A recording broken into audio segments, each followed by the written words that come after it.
21,600 श्वास में से भले आप 21,600 श्वास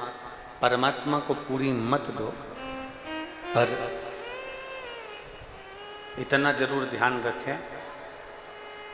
कि उसमें से मात्र थोड़ी सी श्वास,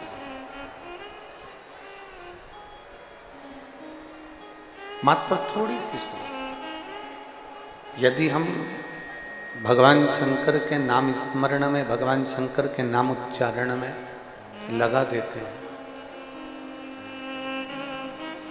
तो बाकी की जितनी श्वासें हैं, जितनी भी श्वासें,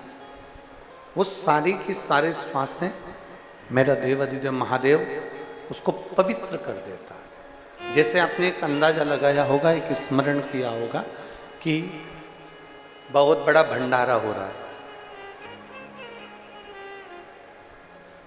और बहुत बड़ा भंडारा हो रहा है, और भंडारा जब हो रहा है तो उसमें बहुत सारी सब्जी बनी, बहुत सारी पूड़ी बनी, बहुत सारा चावल बना, बहुत सारी बूंदी बन गई, बहुत सारा सेव बन गया, बहुत सारी पकवान, बहुत सारी मिठाई बन गई।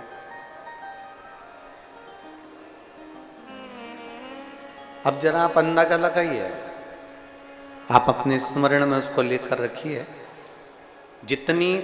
पूड़ी बनी है, जितनी सब्जी बनी है, जितना सारा सामान बना है, जितनी सारी सामग्री बनी है, क्या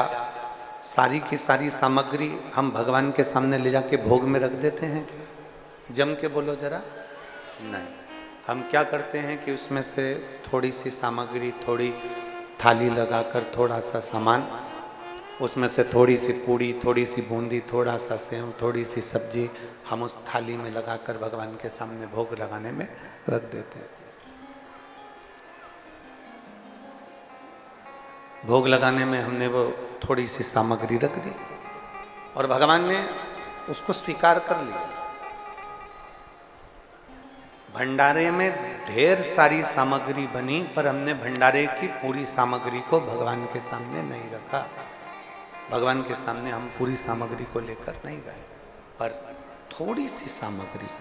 हम भगवान के सामने लेकर चले गए, थोड़ी सी सामग्री हम भगवान के सम्मुख में लेकर चले गए। अब जो हमने थोड़ी सी सामग्री भगवान को दी है, थोड़ा सा भोग जो हमने भगवान को लगाया है, वो थोड़े से भोग का सामग्री प्रसाद हमने पूरे सामान में, जो हमने पूड़ी बनाई है, जो सब्जी बनाई है, जो बूंदी बनाई है, जो सेव बनाया है, हमने सारा के सारे में ले जाकर उसको मिला दिया। मिला दिया तो क्या हो गया, जितनी सामग्री बनी थी वो सारी की सारी क्या बन गई, वो प्रसाद। भोग कितना लगाया था, थोड़ा सा ले जाकर हमने उस पूरी सामग्री में उसको डाल दिया। जब पूरी सामग्री में डाल दिया तो वो सारा का सारा भोग हो गया, सबकी सब वो भोग प्रसाद हो गया, सारा का सारा वो भोग बन गया। उसी तरह जैसे बहुत सारी सामग्री में थोड़ा सा प्रसाद भी अगर हम ले जाकर डाल देते हैं तो वो पूरा की पूरा प्रसाद बन जाता है। उसी तरह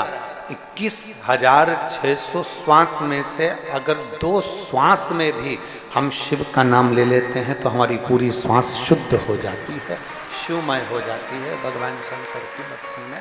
रम जाती है।